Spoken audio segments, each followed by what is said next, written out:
여러분, 살 빠지는 뇌가 따로 있다면 믿을 수 있으신가요? 이야기와 함께 살 빠지는 뇌에 대해서 한번 알아보시죠. 평범한 회사원인 28살의 도모미는 스트레스로 인해 편의점에서 폭식을 하는 습관이 있었습니다. 이런 습관은 그녀의 체중을 불어나게 만들었고 건강도 나빠지게 만들었습니다. 이대로는 안 된다고 생각한 도모미는 다이어트 쉐어하우스를 찾아갑니다. 그곳에는 대사증후군, 운동 중독, 섭식장애 등 다양한 문제를 가지고 있는 사람들이 있었습니다. 이들 앞에 등장한 것은 UCLA 뇌과학 교수이자 쉐어하우스의 오너인 마스요였습니다. 마스요가 알려주는 원칙은 간단했습니다. 첫 번째, 음식이 아니라 식행동을 바꾼다. 두 번째, 욕구를 억제하는 것이 아니라 조절한다. 세 번째, 배가 아니라 마음의 뇌를 채운다. 도모미와 쉐어하우스 식구들은 의문에 빠집니다. 과연 이러한 것들이 다이어트에 도움이 될까? 이들은 이미 체중 조절에 실패해 심신의 크고 작은 질병을 앓고 있는 사람들이었기 때문입니다. 의문에 빠진 쉐어하우스 사람들에게 마스요는 마인드풀리스를 알려줍니다. 마인드풀리스는 명상과 함께 언급되는 경우가 많은데요. 단단하게 현재 여기에 머무르는 것입니다. 이후 쉐어하우스 식구들은 음식 먹기 전 기다리기, 직접 먹을 음식 요리하기 등 마인드풀리스를 이용한 다양한 활동들을 합니다. 과연 마스요의 방법들로 쉐어하우스 식구들은 다이어트에 성공할 수 있었을까요? 먼저 결과를 말씀드리자면 마인드풀리스는 다이어트에 효과가 있는 것으로 밝혀졌습니다. 책의 저자 구가야 아키라는 UCLA의 저명한 신경 전문의입니다. 그는 실제로 살 빠지는 뇌에서 나온 마인드풀리스로 다양한 실험을 했고 86%의 사람들의 식행동 개선 효과를 이끌어냈다고 합니다.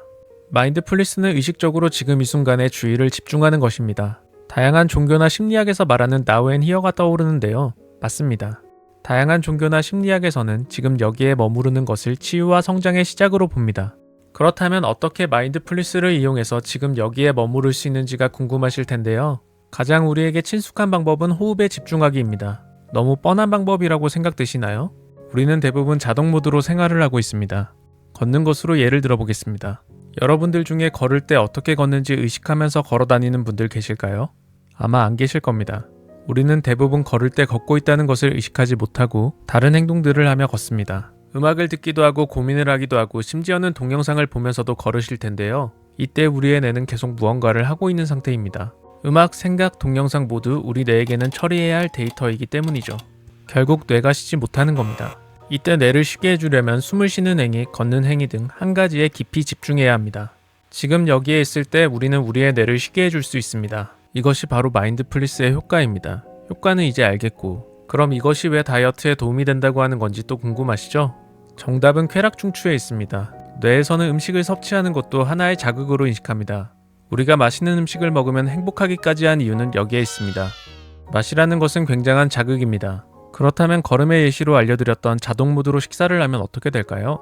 의식이 분산되어서 뇌는 음식에서 충분한 자극을 받지 못합니다. 따라서 실제로 배가 부른지와 상관없이 충분한 자극을 얻을 때까지 음식을 계속 원하게 되는 겁니다. 필요 이상의 자극적인 맛을 원하는 것도 마찬가지 원리입니다. 이번에는 팝콘을 예로 들어보겠습니다. 조용한 공원에 앉아서 음악도 안 듣고 스마트폰도 하지 않고 영화관에 팝콘을 다 드실 수 있으신가요? 아마 어려우실 겁니다. 하지만 영화를 보는 동안에는 우리는 그것을 아무렇지도 않게 다 먹어치웁니다. 심지어 부족하기까지 하죠. 영화의 주의가 분산되어서 우리는 팝콘의 짠맛을 충분히 느끼지 못하기 때문에 필요 이상의 많은 양을 섭취하게 되는 겁니다. 그렇다면 이제 이것을 다이어트에 적용해 봅시다. 가능할 것 같지 않나요? 바로 마인드풀리스를 이용해서 음식을 다른 자극 없이 먹는 행위에 집중하며 천천히 먹는 것입니다. 그러면 우리는 음식에서 충분한 자극을 받을 수 있고 필요 이상의 음식을 먹지 않게 됩니다. 필요 이상의 간도하지 않아 건강한 음식을 먹을 수도 있겠네요. 궁극적으로 다이어트를 할 수 있게 되는 겁니다. 이 책은 다이어트뿐만 아니라 다른 것도 알려주고 있는데요. 바로 음식을 먹는 즐거움입니다. 유튜브를 켜놓고 식사하거나 사람들과 대화에 빠져서 식사 그 자체의 감사함과 즐거움을 잊고 살진 않았나요?